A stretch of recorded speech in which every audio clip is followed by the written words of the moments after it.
Assalamualaikum dan salam sejahtera untuk kita semuanya. Halo, perkenalkan, nama saya adalah Ibu Denok Dwi Krestanti. Sehari-hari saya mengajar di SMA Negeri Senduro, Lumajang, Jawa Timur. Saya mengajar untuk kelas 12 mata pelajaran Sosiologi. Pada kesempatan kali ini, saya akan menjelaskan tentang materi bentuk-bentuk kelompok sosial. Kira-kira apa saja ya bentuk-bentuk kelompok sosial itu? Mari kita simak bersama-sama. So, let's check it out.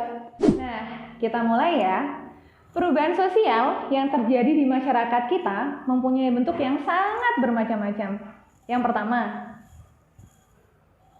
perubahan sosial cepat atau yang biasa kita sebut dengan revolusi.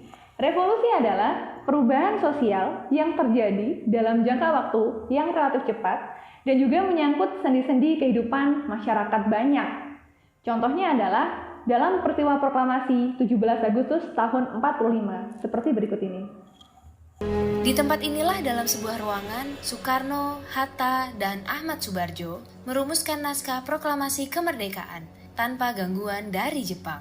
Soekarno lalu membacakannya ke anggota PPKI dan pemuda di serambi rumah. Naskah yang singkat, tapi semua sepakat dengan isinya. Kemerdekaan bukan lagi impian. Hari bersejarah itu tiba. Soekarno membacakan naskah proklamasi kemerdekaan Indonesia ke banyak orang di rumahnya, di Jalan Pegangsaan Timur nomor 56 Jakarta. Tokoh-tokoh pergerakan nasional dan rakyat biasa membaur, mendengarkan pembacaan itu dengan heran. Setelah itu, bendera merah putih jahitan Fatmawati istri Soekarno dinaikkan perlahan, diiringi lagu Indonesia Raya. Penghormatan pun diberikan. 17 Agustus 1945, Indonesia akhirnya merdeka. Ini bukanlah pemberian, melainkan hasil perjuangan dari seluruh rakyat Indonesia. Peristiwa proklamasi 17 Agustus tahun 1945 tentu saja merubah sendi-sendi kehidupan masyarakat dan juga merubah jalan sejarah masyarakat Indonesia. Itulah yang dinamakan dengan perubahan cepat atau revolusi. Tentunya untuk mencapai perubahan cepat atau revolusi harus ada syarat-syarat yang dipenuhi. Nah, apa saja sih syarat-syarat itu? Yang pertama,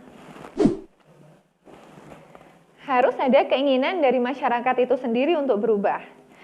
So, kalau misalkan masyarakat nggak cocok dengan suatu kondisi atau situasi tertentu, maka revolusi bisa jadi jalan keluar menuju kondisi yang jauh lebih baik.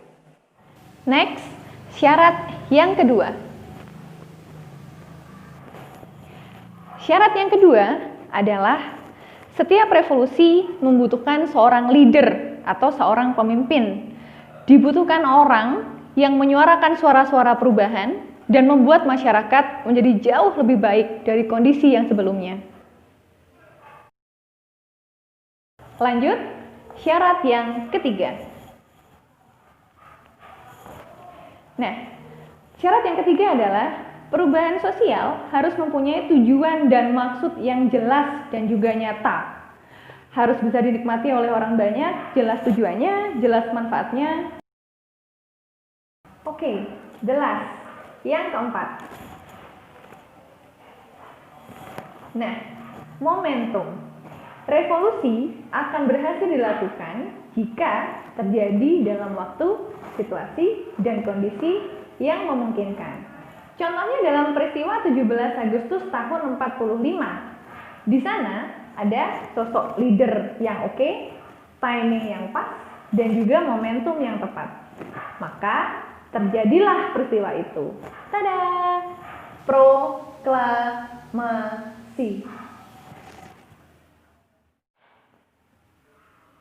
Oke, sekarang kita menuju ke bentuk-bentuk sosial yang kedua. Evolusi. Evolusi adalah kebalikan dari revolusi. Evolusi disebut juga dengan perubahan lambat, yaitu perubahan yang membutuhkan waktu yang sangat panjang dan sangat lama. Contohnya adalah kehidupan manusia purba, pola-pola hidup manusia purba. Dari pola hidup berpindah-pindah atau nomaden menuju ke pola hidup menetap atau sedenter.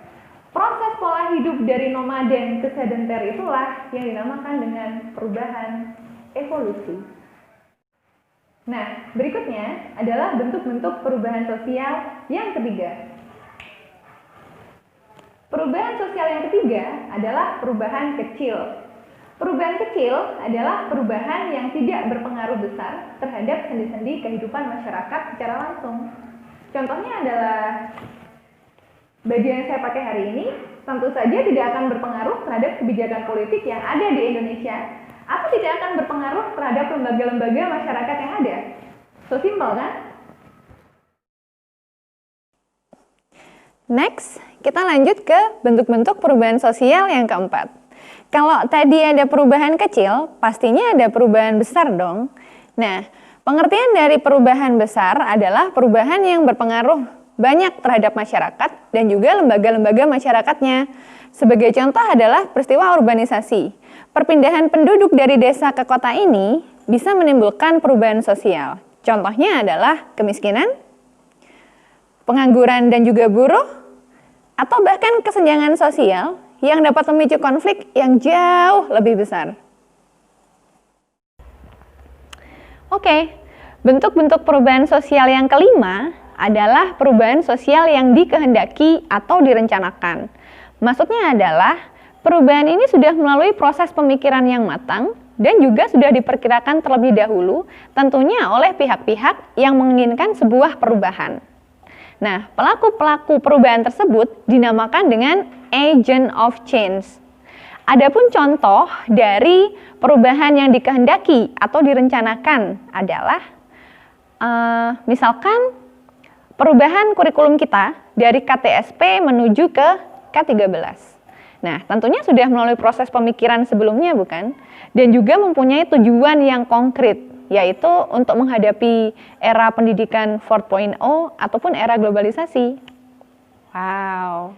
And the last is perubahan yang tidak dikehendaki atau tidak direncanakan. Maksudnya adalah perubahan ini tidak diperkirakan terlebih dahulu dan juga di luar jangkauan pengawasan manusia sehingga menimbulkan akibat-akibat yang tidak diharapkan oleh masyarakat. Contohnya adalah penggunaan traktor dalam bidang pertanian. Di sisi lain, ini sangat menguntungkan karena pekerjaan petani pasti akan terbantu karenanya. Prosesnya jauh lebih cepat, lebih hemat, lebih mudah, dan juga nggak butuh banyak orang.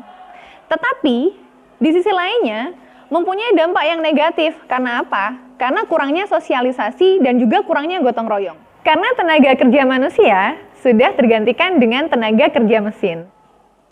Nah, itu tadi ulasan materi tentang bentuk-bentuk perubahan sosial. Pastinya tidak sulit dipahami, bukan? Tetap semangat dan juga jangan mudah putus asa.